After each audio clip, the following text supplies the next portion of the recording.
रहीम।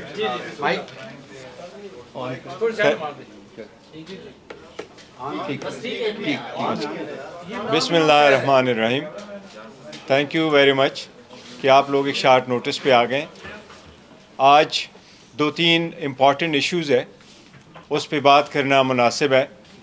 सबसे पहले आज इलेक्शन कमीशन ने जो एक नोटिफिकेशन इशू कर लिया है, और इस इलेक्शन कमीशन के नोटिफिकेशन से जो ट्रेनिंग का सिलसिला शुरू होना था आरओज़ और डीआरओज़ को, उसको सस्पेंड किया गया है, जिसके साथ ये ख़दशा पैदा होता है कि शायद इलेक्शन कमीशन अब 8 फरवरी को भी इलेक्शन नहीं करा रहा, क्योंकि सुप्रीम कोर्ट के ऑर्डर के मुताबिक 8 फरवरी को इलेक्शन होना लाजिम था। सुप्रीम कोर्ट का यही कहना था कि इवन कोई तस्करा भी ना करे कि इसमें अभाम है कि इलेक्शन डिले हो सकता है। इलेक्शन कमीशन ने पहले भी इलेक्शन को डिले करने की कई मरतबा कोशिश की है। स्टे का बहाना नहीं बनाना चाहिए किसी सूरत। पीटीआई इस बात की कोशिश करती रही है कि जब से दो हुकूमतें डिज़ाल्व हो गई थी, आन नाम हमारी कोशिश थी कि जल्द से जल्द इलेक्शन हो। 3 मरतबा सुप्रीम कोर्ट जा चुके थे, वो ऑर्डर जो कंप्लाई नहीं हो सका, तो आखिर में सुप्रीम कोर्ट के इंटरवेंशन से एक डॉक्यूमेंट पे दस्तखत हो गए थे, जिसमें इलेक्शन कमीशन और सदर पाकिस्तान के दस्तखत मौजूद थे। और उसके मुताबिक आज आखिरी दिन था कि इलेक्शन एक्ट के मुताबिक शेड्यूल अगर अनाउंस होना था, और अगर उसका बेरे मिनिमम शेड्यूल को भी रखना था टाइम फ्रेम, तो आज शेड्यूल आना चाहिए था।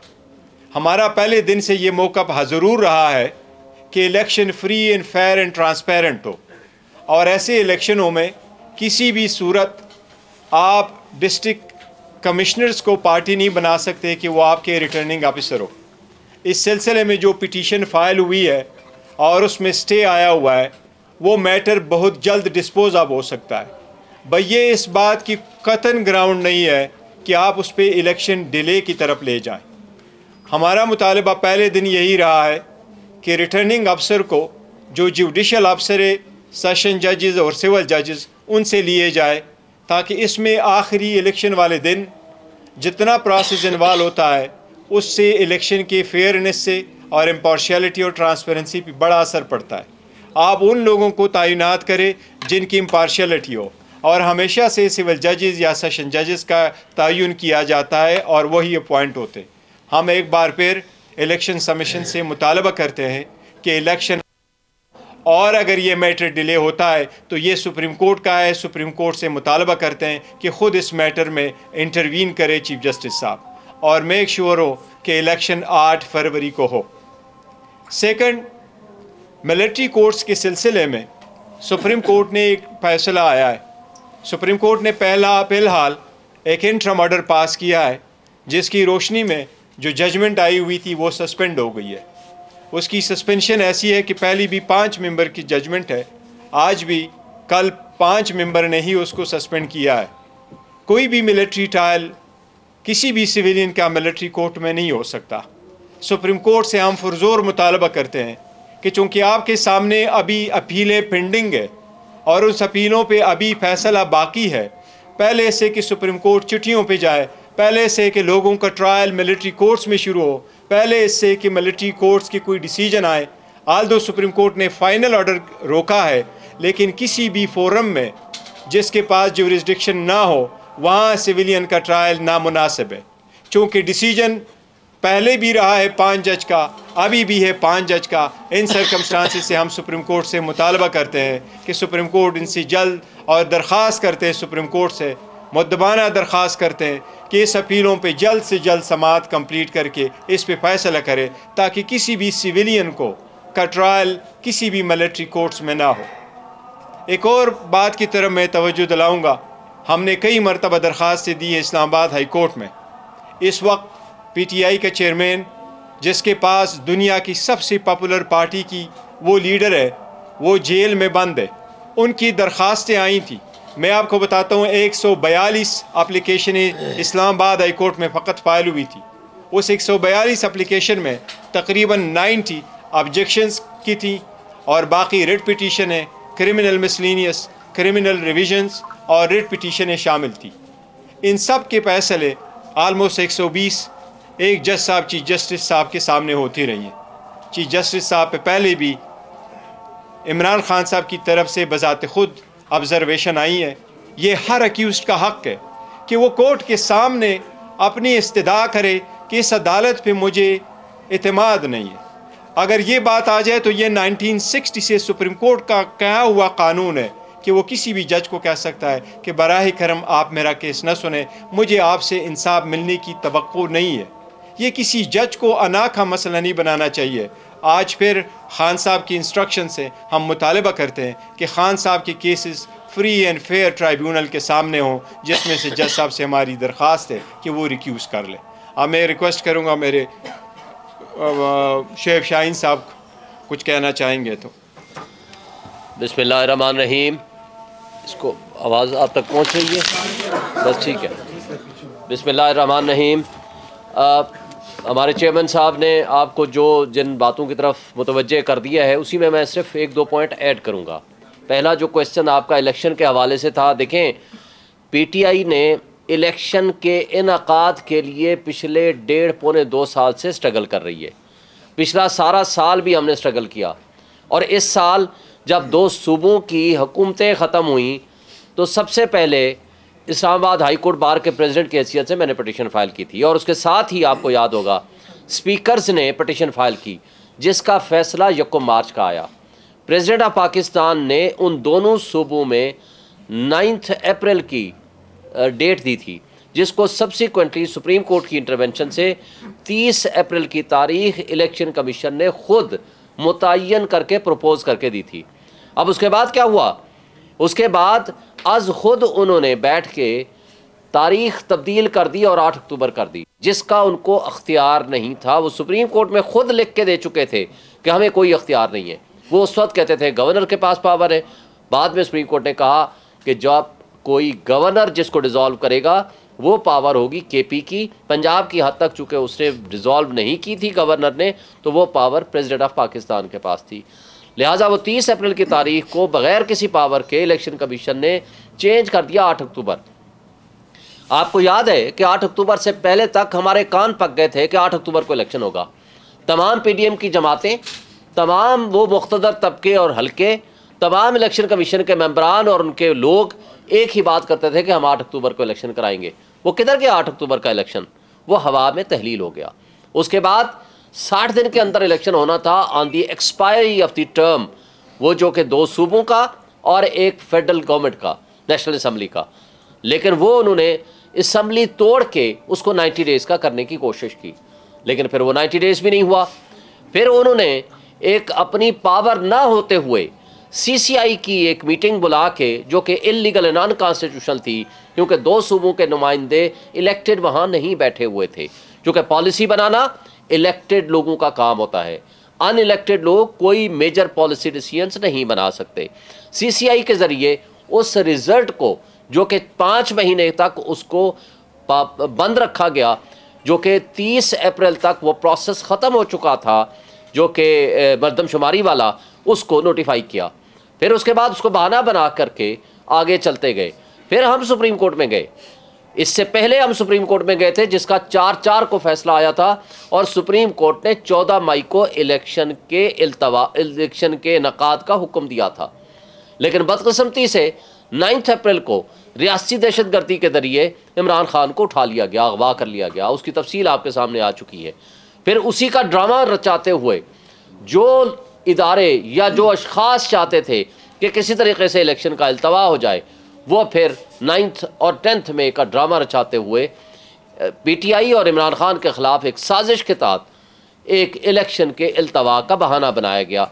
और जो इमरान खान ने आज से तकरीबन 1 साल पहले कहा था कि ये मुझे जेलों में बंद करेंगे, मुझे ये नाअहल करेंगे, ये उस लाडले सुपर लाडले को यहाँ लाएंगे, नवाज शरीफ को ये यहाँ मुकदमात से बरी करेंगे, और उसके बाद पीटीआई को डिसमेंटल करने की कोशिश करेंगे, क्योंकि ये लंदन प्लान का हिस्सा है, और वही वो कर रहे हैं।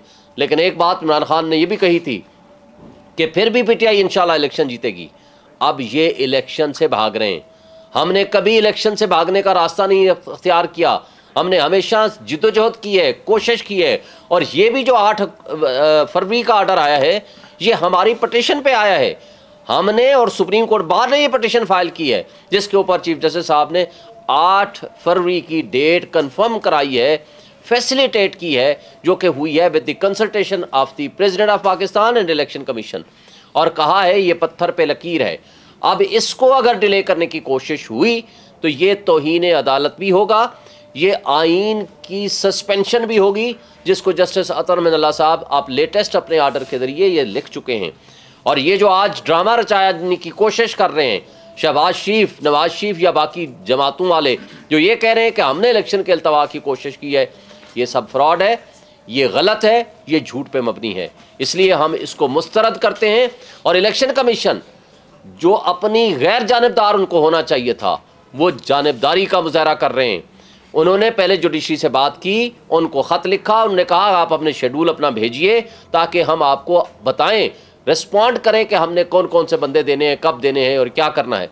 लेकिन उनको दोबारा लिखने की बजाय उन्होंने उन मैनेजमेंट के एग्जेक्टिव के लोगों को डिस्ट्रिक्ट रिटर्निंग ऑफिसर और असिस्टेंट रिटर्निंग ऑफिसर बना दिया, जो कि पहले ही बायस हैं हमारे खिलाफ, हमारे लोगों को उठा रहे हैं, मुकदमात बना रहे हैं, पाबंद सलासल कर रहे हैं, 3 MPO के तहत उनके खिलाफ ऑर्डर्स कर रहे हैं।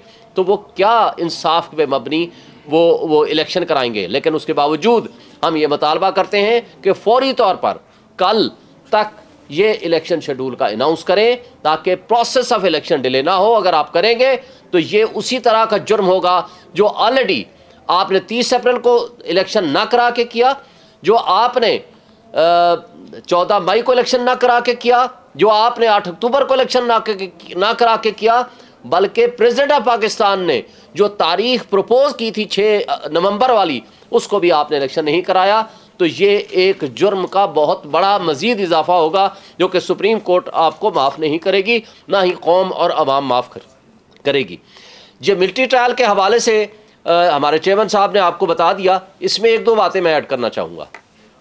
वो ये है कि ये फैसला देख के कौम मायूस हुई है, हमारे वकला, हमारे जूरिस्ट, हमारे वो जो लीगल एक्सपर्ट्स हैं वो मायूस हुए हैं, क्योंकि इस पे अटॉर्नी जनरल की एक स्टेटमेंट मौजूद है जब ये केस ओरिजिनल साइट पे शुरू हुआ था, और उन्होंने ये आकर स्टेटमेंट दी थी after consultation and instructions of the high of and establishment के कहने पे उन्होंने दी थी, और ये कहा था कि हम ट्रायल स्टार्ट नहीं करेंगे जब तक सुप्रीम कोर्ट फैसला ना करे। इसलिए जब अब फैसला आ चुका कि वो लॉ जो बना था, आर्मी एक्ट में तरमीम आई थी जो सिविलियंस का ट्रायल कर सकते हैं, वो अनकॉन्स्टिट्यूशनल है, और न सिर्फ वो बल्कि ट्रायल भी अनकॉन्स्टिट्यूशनल है। तो उस फैसले के बाद जब तक अपील का फैसला नहीं आता, उस अंडरटेकिंग का पास रखते हुए वो ट्रायल स्टार्ट नहीं होना चाहिए था। ये ऑर्डर सस्पेंशन किसी सूरत नहीं बनती थी। दूसरी बात, इसमें विद रिस्पेक्ट हमारे सीनियर जज जस्टिस तारिक मसूद साहब ऑलरेडी अपने पिछले फैसले के पैराग्राफ 3 में ये लिख चुके हैं कि ये 184(3) का केस नहीं बनता। जब ओरिजिनल साइट से कोई जज साहब अपनी ओपिनियन दे दे तो एपेलेट स्टेज पे उनको उस बेंच में नहीं बैठना चाहिए था। फिर तीसरी बात, जस्टिस एजाजुल हसन साहब ने जो ख़त लिखा कि ये कमेटी का फैसला हुआ था, ये 7 मेंबर बेंच होगा और सीनियर मोस्ट जज साहबान उसमें शामिल होंगे। इसमें चीफ जस्टिस काजी फाइज ईसा साहब को खुद इसमें इसकी सरबराही करनी चाहिए थी। फिर सीनियर जजेस जिसमें जस्टिस जमाल मंदोखेल साहब, जस्टिस अतर मिनल्ला साहब, जस्टिस शाहिद वहीद साहब इस बेंच का हिस्सा नहीं है, उनको होना चाहिए था। तो इसलिए कि इंसाफ का तकाजा है कि आइंदा भी उन जजेस को इसके साथ बिठाना चाहिए और उनको इसका हिस्सा होना चाहिए। और फिर जो एक बात बड़ी अहम है कि 5 रुकनी बेंच के फैसले को 5 रुकनी बेंच एपेलेट स्टेज में बैठ के सस्पेंड नहीं कर सकता। तो लिहाजा ये ट्रायल का स्टार्ट होना, ये for all time to come, ये सिविलियंस के बुनियादी इंसानी हुकूक की खिलाफ वर्जी है। इससे आइन, कानून और जमहूरियत का जनाजा उठाने के मुतरादिफ है। इसके मैं समझता हूँ कि इसको रिकन्सिडर करने की ज़रूरत है। फिर जो बात जस्टिस आमिर फारूक साहब के हवाले से 1 से ज़ायद मरतबा हम कह चुके हैं कि उन्होंने अपना मुतासिब रवैया खुद पब्लिक के सामने एक्सपोज कर दिया है। मुझे ये बताएं टेरियान वाले केस में 2 मुअज़्ज़िज़ जज साहिबान ने आज से तकरीबन 1 साल पहले फैसला लिख के दे दिया और इनका फैसला उनके बरक्स था। बेंच कंप्लीट हो गया, जजमेंट बाहर आ गई, जजमेंट वेबसाइट पे आ गई। उसके बाद उसको रखना, उसको रिलीज़ ना करना, उसकी सर्टिफाइड कापी ना देना, ये जुडिशल मिसकंडक्ट है। ये उनके तासुब को ज़ाहिर करती है। फिर दूसरी बात, मुझे बताएं 9 मई को जिस तरह इमरान खान का अगवा होता है, जिस तरह उनको उठाया जाता है, अमले को तशद्दुद का निशाना बनाया जाता है, और उसी केस में जिसमें वो बायोमेट्रिक वेरिफिकेशन कर रहे हैं, वकला को तशद्दुद का निशाना बनाया जाता है, शीशे तोड़े जाते हैं, और आप कहते हैं कि नहीं ये बिल्कुल कानून के मुताबिक है, जिसको सुप्रीम कोर्ट ने जस्टिस अतर मिनल्ला साहब ने अपनी जजमेंट के जरिए उसको फौरी तौर पर सेटिसाइड किया। तो आपने अपने तासुब होने का सबूत दे दिया। फिर आप मुझे बताएं, इलेक्शन कमीशन के हवाले से जो पटिशन हमारी जमा थी, 11 महीने बाद कहा, 11 महीने के बाद कहा रिजर्व रख के कि जनाब आपको एप्लीकेशन वापस लेने का अख्तियार नहीं है, हम आपकी केस वापस नहीं करेंगे। और जबकि उसके मद्दे मुकाबिल आपने देखा कि जिस आर्डर को तोशाखाना वाले केस में जो ही हम पटिशन लेकर आते थे उसमें नोटिस हो जाता था और साथ ही आर्डर कर देते थे आप डे टू डे हियरिंग करके इनको चला दें। बात यह है कि ये जो सब कुछ हो रहा है वो सब आपके सामने है। फिर यहीं तक महदूद नहीं रहा, आर्डर सस्पेंड कर दिया सेंटेंस का तोशाखाना वाले केस में। जब हम गए कि हमने आर्डर को भी सस्पेंड कर दें ताकि हमारे ऊपर जो तलवार लटक रही है कि हमारी वो चेयरमैनशिप भी जाने वाली है और हमें इलेक्शन से लड़ने की भी इजाज़त नहीं होगी, आप उसको ख़त्म करें। वो चौथी दफ़ा बहस हो चुकी है, अभी तक वो आर्डर रिजर्व है। उसके मद्दे मुकाबिल उस सुपर लाडला को जो करप्शन का बादशाह है, जो आज भी एवन फील्ड अपार्टमेंट, मैं छोड़ देता हूँ सारी बातें, आप बता दें हसन नवाज ने कहा कि हम इसमें रेंट आता है पाकिस्तान से, हम इसमें रहते हैं। तो आज बता दें वो लैंडलॉर्ड कौन है जिसको आप रेंट देते हैं। हुसैन नवाज ने आकर जियो के प्रोग्राम में आकर कहा जी अल्हम्दुलिल्लाह ये फ्लैट हमारे हैं और बेनिफिशियल ओनर मरियम नवाज हैं। फिर आज बता दें कि वो आज किसके हैं। फिर फ्लोर ऑफ द हाउस पे खड़े होकर नवाज शरीफ ने कहा कि ये हैं वो ज़राए और रसीदें जो मैं आपको पेश करूंगा जब सुप्रीम कोर्ट बुलाएगी। जब सुप्रीम कोर्ट ने बुलाया तो आप उसको कतरी ख़त लेकर आ जाएगा, जिससे आज भी आप वापस हो गए हैं। मुझे आज बता दें 30 साल से आप और आपका ख़ानदान रह रहा है, तो है किसके? आज भी पब्लिक के सामने आप ले आएँ उस सुपर लाडला को, जिस अंदाज से, जिस प्रोटोकॉल के ज़रिए और जिस तरह उनको ये बेनिफिट दिए गए हैं, ये इंसाफ और कानून का दोहरा मेयार है। मैं समझता हूँ कि इससे हमारे इंसाफ का निज़ाम, कानून और आइन की बालादस्ती का कॉन्सेप्ट वायलेट हुआ है। Thank you. चेयरमैन साहब, साबिक वज़ीर-ए-आज़म शहबाज शरीफ ने आज कहा है कि पीटीआई ने ये दरख्वास्त दी है और इलेक्शन मुलतवी करने की साजिश की है, ये जो इलेक्शन डिले होने के हवाले से, तो इस पे आप कैसे अपने आप को साफ करते हैं? देखो, ये दरख्वास्त हमने पहले दी थी, ये नहीं, और हम ये मांग रहे थे। हम ये नहीं कह रहे कि किसी सूरत इलेक्शन डिले हो, इलेक्शन डिले का बिल्कुल नहीं है। लेकिन ये हमारा पहले दिन से ये प्ली ज़रूर है कि आप डीसी और असिस्टेंट कमिश्नरों को रिटर्निंग अफसर ना बनाएं, क्योंकि आप उनको बनाएंगे तो आप इलेक्शन को रिग करने की तरफ एक स्टेप ले रहे हैं। इसलिए हमेशा से रिटर्निंग अफसरान जो है वो हमेशा से जुडिशरी से लिए जा चुके हैं। हमेशा से जब आप डीसी को लेते हैं, आपको याद है लास्ट टाइम कई मरतबा हुआ, सिंध में भी आपने देखा, इलेक्शन कमीशन के पास भी बड़े सारे केसेस आ गए। जब आप एग्जीक्यूटिव से लेते हैं, so there is a risk election will be rigged and that's our plea कि हमने कहा कि ये ना कि अगर खुदाना खास्ता इलेक्शन वक्त पे नहीं होते तो वो सियासी पार्टियां जो वाकई इलेक्शन चाहती हैं उनके साथ मिलकर आप कोई लाएबल बनाएंगे। देखिए, मुझे अभी भी एक और सवाल, दूसरी बात, ऐसा लगता है कि अभी तक आपको एक बहुत बड़ी पाकिस्तान की पार्टी ने दिल से चेयरमैन नहीं माना। ये छोटे से छोटे लड़के आपके पीछे खड़े हैं, लेकिन वो कदावर शख्सियात या आपकी पार्टी के लोग आपको शायद अभी तस्लीम नहीं कर पा रहे, और ना ही आपने कोई ऐसा पब्लिक के सामने कोई अपनी गुफ्तगू की है, कोई जलसा किया जिससे आपका एकदम तकरार साबित हो गई एक बड़ी पार्टी के चेयरमैन है। देखिए, पहली जो क्वेश्चन आपने किया उसका मैं जवाब दे दूं। जहाँ तक सुप्रीम कोर्ट वो डिले का ताल्लुक है, तो डिले एक्चुअली ये बात है कि मुझे अभी भी उम्मीद है इंशाल्लाह ताला डिले नहीं होगा। सुप्रीम कोर्ट इस पर एक्ट करेगी, ये सुप्रीम कोर्ट का ऑर्डर है और सुप्रीम कोर्ट के सामने लाया गया था, और इस डॉक्यूमेंट पे सुप्रीम कोर्ट ने ही कहा था कि ये पत्थर पे लकीर के इलेक्शन होंगे। सेकंड ये कि जहाँ पार्टी के ताल्लुक है, अल्हम्दुलिल्लाह पार्टी सारी की सारी मुझे सपोर्ट करती है और सब मेरे सामने। देखो, एक मिनट, मैं ये आपको कहता हूँ, बड़े कदावर होते हैं, बट कदावरों को कदावर वाली पोजीशनें दे दो, वो अपने कदावर का हक अदा नहीं करते। हम भी कदावर से कम नहीं है। ये खान साहब की पहचान है, खान साहब का ट्रस्ट है, वही कदावर है। ये पोजीशन खान साहब की कल भी थी, आज भी और कल भी रहेगी, और यही हमारा मंशा है। ये ख़ानदानों में बंटने वाली पोजीशनें नहीं हुआ करती, ये कोटा सिस्टम पे नहीं चला करती, ये सूबों पे नहीं जाया करती। ये पोजीशनें हैं वो जो बैठा हुआ है, जिसके दिल में 25 करोड़ आवाम के लिए मोहब्बत है, आज भी जो वो लोग अफोर्ड नहीं कर सकते खान साहब की एक झलक आ जाए। तो जहाँ तक इस बात का ताल्लुक है, मेरी पार्टी में कोई भी ऐसा बंदा नहीं है जिसने मुझे ये कहा हो कि आप मुझे कबूल नहीं है, नारा सिंगल वन। अगर कोई एक भी आता तो मेरे खिलाफ वो कर सकता था।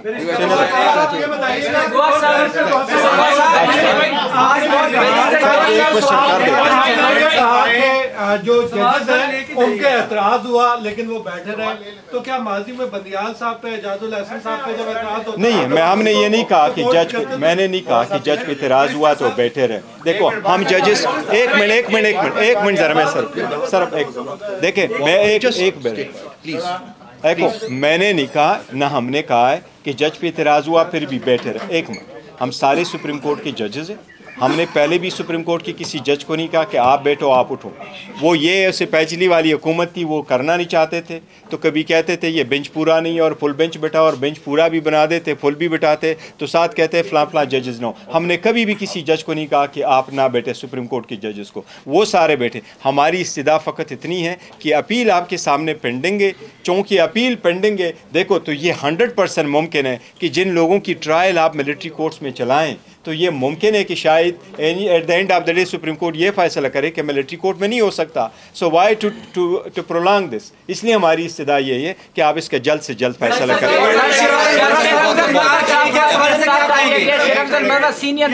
वो मैंने स्टेटमेंट दी है, उसके स्टेटमेंट मैंने दी है। एक second, it's not your turn, please आप बात करें। अच्छा, सवाल ये है कि आपने कब एप्लीकेशन दी थी अदालत में, लाहौर हाई कोर्ट, जो कि आपको जिम्मेदार ठहराया जा रहा है, और आपने वो की स्टेटमेंट दी थी? और दूसरा ये कि अगर इसके बावजूद इलेक्शन अगर 8 फरवरी से कुछ 10 दिन 20 दिन आगे जाते हैं, तो आप साथ खड़े होंगे कि 20 दिन बाद या महीने बाद इलेक्शन हो जरूर? क्या इसमें आप देखो, हम चाहते हैं हर सूरत के इलेक्शन हो, और इलेक्शन 8 तारीख को ही हो, और ये कोई जवाज़ नहीं है कि सो हाई कोर्ट ने स्टे दे दिया तो वो कहते हैं हम नहीं कर सकते। आज भी इलेक्शन कमीशन एक और नोटिफिकेशन करके जुडिशल अफसरान की अपॉइंटमेंट करके आगे प्रोसीड हो सकती है। लेकिन हमने जो दरख्वास्त दी थी वो बिल्कुल उसमें ऐसे लीगल फोर्स है जो जज साहब ने कंसिडर किया है, लेकिन जज हमने दरख्वास्त दी थी 10 दिन पहले। अगर 10 दिन पहले उस पर नोटिस हुआ था, उसमें एक हेयरिंग हुई थी, दूसरी हेयरिंग भी हुई, फिर इसमें जजमेंट रिजर्व भी हो गई थी। साइफर केस की समाअत इन कैमरा होगी, इस हवाले से पहले ही था। देखिए, कैमरा मैंने पहले दिन से कहा है, और I am still damn sure in my mind. देखो, कोई भी ट्रायल किसी भी सिविलियन का, किसी भी अक्यूज्ड का, वो अगर कैमरा इन कैमरा है, एवरी ऑर्डर द जज पास, जो भी प्रोसीडिंग्स होती है वो इलीगल और अनकॉन्स्टिट्यूशनल है। कोई भी इंसान हो, कोई भी हो, स्पेशली मच लेस कि जब आप कहो किसी को कि इसमें मैं आपको डेथ सेंटेंस दे सकता हूँ, कोई भी अक्यूज्ड हो, कोई भी क्राइम हो, आप इन कैमरा प्रोसीडिंग नहीं कर सकते। ओपन ट्रायल होना चाहिए। छुपाना किस बात पे? आपका जो जुर्म है खुल के बताओ, आपके जो अक्यूज्ड है वो खुल के लेके आओ। ये अक्यूज्ड कराए थे, वो अपने आप को आपका फ़र्ज़ है, आप पे लाजिम है कानूनी तौर पे कि बियॉन्ड रीजनेबल डाउट वो प्रूव कर सके। ऑफ कोर्स हम चैलेंज करेंगे। एक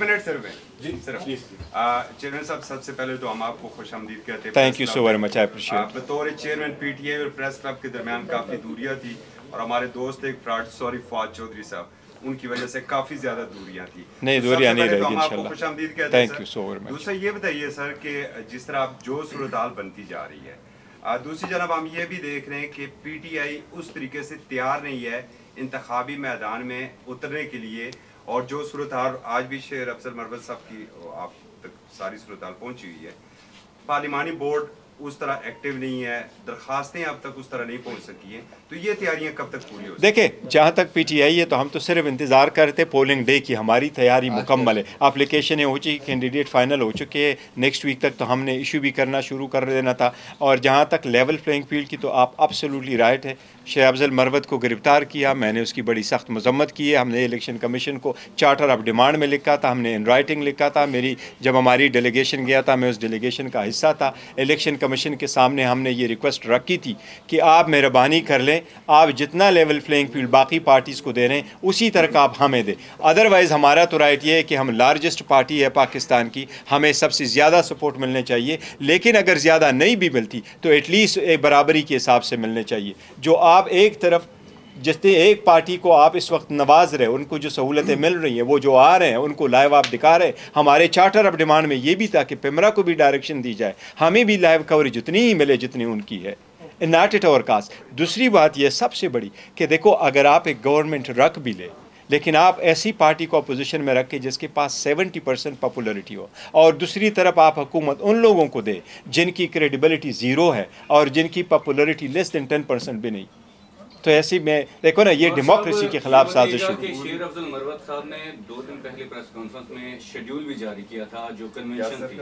अब वो कन्वेंशन जो है, शेख अफजल मरवत साहब तो वो गिरफ्तार हो चुके हैं, वो कन्वेंशन को कौन लीड करेगा? देखिए, कन्वेंशन पे हमारे कोर कमेटी का हुआ था और मैंने निकलना था, जिन्होंने कहा था कि आप प्रेस टाक, हम यही कह रहे थे, हमारे कुछ एडमिनिस्ट्रेटिव इश्यूज़ थे जिसको सेटल करके मेरा ख्याल है कल या परसों में हमने प्रेस कॉन्फ्रेंस भी करनी थी और मैंने 2-3 जगह भी रखनी थी और प्रेस कॉन्फ्रेंस, तो ये प्रेस कॉन्फ्रेंस भी करनी थी, टीवी वाला प्रोग्राम करना था, लेकिन ये वो जो कन्वेंशन है वो मैं लीड करूँगा इंशाल्लाह ताला। ये हमारा फैसला हो चुका है।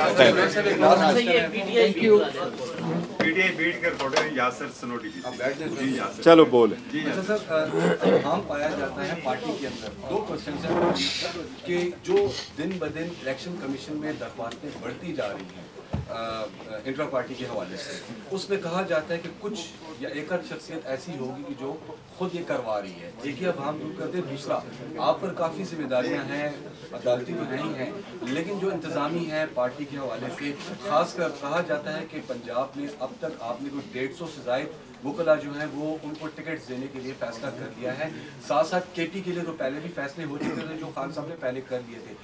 कराची और कोयटा यानी सिंध और बलूचिस्तान, क्या ये भी मुकम्मल हो चुका है और क्या ये कब तक आप लोग अनाउंस कर? नहीं, देखो, कभी ये फैसला अभी फाइनल नहीं हुआ कि कितने वकीलों को देनी, और एक जो फैसला करना है वो 100% सिर्फ और सिर्फ खान साहब ने करना है। लिस्टें ज़रूर उनके पास जानी है, रिकमेंडेशन सारे आनी है और सारे लोगों के वो जो क्रेडेंशियल है उन्होंने डिस्कस करने और उस पर फैसला नेक्स्ट वीक तक फाइनल होने थे, वो अभी फैसला नहीं हुआ। जहाँ तक जिम्मेदारियों का ताल्लुक है तो हम कोशिश कर रहे हैं कि अपनी जिम्मेदारियाँ आसान तरीके से निभाएँ, और मैं कोशिश करता हूँ दिन रात उनके साथ बुलाऊँ और पार्टी की सपोर्ट है कि आप उस मैटर को चलाएं खान साहब के इंस्ट्रक्शन के मुताबिक। जहाँ तक इंट्रा पार्टीज इलेक्शन का ताल्लुक है तो मैं आपको ये बताऊँ, मैं खुद इस उहदे से पहले, जब तक खान साहब ने मुझे नॉमिनेट नहीं किया था, उससे पहले मैं चीफ इलेक्शन कमिश्नर था। सारी प्रोसीडिंग्स मैंने खुद कर दी, मैं आपको साथ शेयर कर लूँगा अपने व्हाट्सएप। मैंने प्रिंट करवाए थे, मैंने बैलेट पेपर प्रिंट करवाए थे, 5 कलर में प्रिंट करवाए थे, और मैंने रखे कैसे थे? वाइट रखा था सेंट्रल के लिए, सी क्लियर, ब्लू रखा था बलूचिस्तान के लिए, ग्रीन रखा था KPK के लिए, सिंध के लिए रखा था सुर्ख। तो हमने सारी कार पूरी करवाई थी। हमारे पास वोटर जो रजिस्टर वोटर है PTI के पास, सबसे बड़ा स्ट्रॉन्गेस्ट पॉसिबल वोटर बैंक है, वो है 8,37,950। मैंने आपको एग्जैक्ट फिगर दिया, हम आपको डिस्प्ले करके बताएंगे कि राबता ऐप हमारे पास कितना है। हमने क्या किया, 29 तारीख को हमने आपके इस कैमरों के सामने हमने अनाउंस किया 2 तारीख को इलेक्शन होंगे, 30 तारीख को इलेक्शन कमीशन से सिक्योरिटी मांगी, 30 तारीख को KPK पुलिस को कहा ये हमारे वेन्यू है, ये इस जगह पे होंगे। 1 तारीख को सारे डेलीगेट्स आए, हमारे ऑफिस में सारे डेलीगेट्स मौजूद हैं, आपके TV चैनलों पे जो चला है उसमें भी ये सारे मौजूद थे। वहाँ पर हमारे डेलीगेट्स बलूचिस्तान से आए, KPK से आए, सिंध से आए, पंजाब से आए, उन्होंने नॉमिनेशन पेपर फाइल किया, हमने सारा प्रोसेस कंप्लीट किया। हमारे PTI ऑफिशियल वेबसाइट पर भी चला, हमने तस्वीरें भी दी, लोगों ने अपने फेसबुक और ट्विटर अकाउंटों पर भी शेयर किया, वो प्रॉपर आए। एक ही पैनल आया जो इस बात की सबूत है कि जिस वक्त खान साहब कहते हैं कि ये मेरा पैनल है, हमारी पार्टी में कोई दरार नहीं है कि कोई और ग्रुप आके कहे कि खान साहब के मुकाबले में हम लेके आएंगे। और आईन ये है कि आईन के मुताबिक जो रूल्स हमने फ्रेम किए वो आज भी हम पढ़ाना चाह रहे थे इलेक्शन कमीशन को, और इंशाल्लाह मंडे को पढ़ाएंगे उनको सारा। उसके मुताबिक यही था कि अगर एक भी पैनल आ जाए, तो मैं आपको बताऊं बाकी पार्टी से कैसे डिफरेंट है। हमारे कॉन्स्टिट्यूशन के मुताबिक पार्टी के जो रूल्स बने उसमें भी है कि अगर एक पैनल भी आ जाए तो इलेक्शन कमिश्नर रिज़ल्ट अनाउंस नहीं करेगा, वो इंतज़ार करेगा कि इनको वोटर एवेन्यू पे ले जाएं और वहाँ लोगों से पूछें कि मेरे पास एक पैनल आया, अभी तो किसी का इतराज़ नहीं है। अगर वहाँ भी इतराज़ न हो तब वो अनाउंस करेगा कि ये डिक्लेयर 60 से ये कानून चला आ रहा है। सारी पार्टी इलेक्शन करवा रही हैं, वो सारी पार्टी इलेक्शन करवा करके जमा करती है 175 पार्टी। हमारे इलेक्शन सबसे बेस्ट हुए हैं। मैंने आज भी इलेक्शन कमीशन से रिक्वेस्ट की है कि काइंडली आप हमें ये सी सज़ा ना दे जिसकी आपसे तवक्को नहीं की जा सकती है कि आप हमें बैट रिफ्यूज़ कर दे। 70% लोगों का बुनियादी हक है, लिहाजा हमें बैट का सर्टिफिकेट आप इशू कर ले। और हमारे इलेक्शन जो हमने कराए ना कराए हो तो आप बताएं, हमने कराए और हर स्टेप को द वे जो है ना हमने आइन और कानून के मुताबिक किया है। लिहाजा इस प्रोसेस को कंक्लूड करें। और इतराज़ उनको है जो जुलूस लेकर आए थे।